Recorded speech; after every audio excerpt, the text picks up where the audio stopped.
देखंतु जेपर भाव कि समस्त अपेक्षा थिला जे जयपुर रे कौन हबो किंतु प्रथमे इतिहास कथा होती जयपुर प्रथम लेडी जी होती कि डॉक्टर इंदिरानंद शासक बिजु जनता दल प्रार्थी होती समस्त मन कर्मी आरंभ कर साधारण समस्त जेहेतु अविभक्त कोरापुट जिलार 14टी विधानसभा जयपुर होची गोटे मात्र साधारण निर्वाचन मंडी एठी जयपुर रे से तत्कालीन कांग्रेस सरकार हेवीवेट लड़ाई करते जे कि रघुनाथ पट्टनायक आरंभ कर गुप्त प्रकाश दास ता परवर्ती समय जिते बिजु जनता दल शासन आसला एटी हेवीवेट से रविनारायण नंद लड़ुते ता परवर्ती समय जिते 2009 डिलिमिटेशन सेतबले पुणी जेहेतु इटा साधारण वर्ग होगला कांग्रेस वरिष्ठ नेता तारा प्रसाद बाहिनीपति पारंपरिक प्रतिद्वंदी भितर लड़ाई होता किंतु वर्तमान शासक बिजु जनता दल वर्तमान जड़े दृढ़ संगठक जे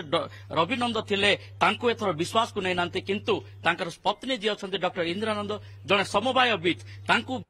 तो बर्तमान आम निकट में डॉक्टर इंदिरानंद अच्छा पचार बुझा बर्तमान किपरि लड़ाई करेंगे जयपुर हट सीट उपर समस्त नजर रही मैडम आपको स्वागत करुँ बिजु जनता दल पक्ष प्रथम थर पर जड़े महिला को प्रार्थी देले बर्तमान रविनारायण नंदन को विश्वास को नेले इंदिरानंद को विश्वास नेले आम सेमती कहीपर कि नाई से कथा कहबनी प्रथम मोर माननीय मुख्यमंत्री श्रीजुक्त नवीन पट्टनायक को अशेष अशेष धन्यवाद और कृतज्ञता ज्ञापन करी जे से प्रथम थर कर ओडिशा इतिहास रे जयपुर निर्वाचन मंडल जड़े महिला प्रार्थी बाछिचंती तांको सहित राज्य नेतृवृंद जो माने कि भरोसा विश्वास रखिचंती जे जड़े महिला प्रार्थी हिसाब से मुझे किसी कार्य दक्षता प्रतिपादन गत दिन में करी आगामी दिन में करी पारिबो बोली आशा भरोसा रखिचंती से हिसाब से मते आज एठी गोटे प्रार्थी हिसाब से ठिया करैचंती मु निश्चित रूपे चेष्टा करबी तांकर आशा भरोसा विश्वास को कायम रखी एवं आगामी दिन में जयपुर निर्वाचन मंडल जो विकास धारा सारा ओडिशा रे खेली चली से विकास धारा को जयपुर निर्वाचन मंडल सामिल करेबी एवं आगामी दिन में एक नूतन जयपुर निर्वाचन मंडल गठन करने चेष्टा करेंगे गोटे सस्पेंस हटिला समस्त नजर में किए पाइब डॉक्टर इंदिरानंद ना रविनंद पाइबे किंतु राखी बांधिली मो रखिबो मान जोड़ा है आपन जेहेतु प्रत्येक वर्ष राखी बांधुले जो ईश्वर पाणिग्राही पाखे जो कोल्ड वार होता सेठी निष्पत्ति है भौणी मान रखिले बोली कहुच्छी कौन कहबे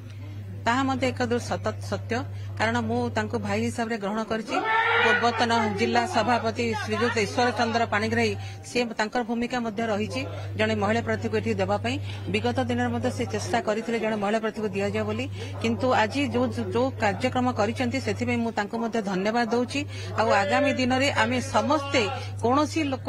विजु जनता दल कौन श्रृंखलित कर्मी एपट सेपटे हेबे नहीं समस्ते एक मन में विजु जनता दल को जितेबाई निश्चित भाव प्रयास जारी रखिए गोटे चर्चा थिला कोरापुट जिलार हो कि जयपुर निर्वाचन मंडल रे सेपटे ईश्वर पाणिग्राही एपटे रविनंदन जो शीतल युद्ध बर्तमान सब स्पष्ट हो गला बर्तमान ईश्वर पाणिग्राही ग्रुप आपण सहयोग करेंगे तो आपण प्रचार आसवे आपण केमती ग्रहण करेंगे नहीं मु तो केबे भाबु नथिले जे दुई दल होइके थिले आमे समस्त एक आम भितर कोनसी नथिल मतांतर के मनांतर नथिला किंतु आगामी दिन में आपण माने निश्चित रूपे देखिबे जे आमे बिजु जनता दलर जने जने श्रृंखलित कर्मी भाव में कार्यरत रहिछु एवं आमर समस्त कर्मी एकजुट होइके बिजु जनता प्रार्थी को जिते पय चेष्टा करिवे मो आबाळ वृद्ध वनिता सब बिजु जनता कर्मी सक्रिय कर्मी मान को अनुरोध करूची एई गणमाध्यम माध्यम रे जे समस्त एकजुट हवा एकजुट होइके आम बिजु जनता दल को जितेबा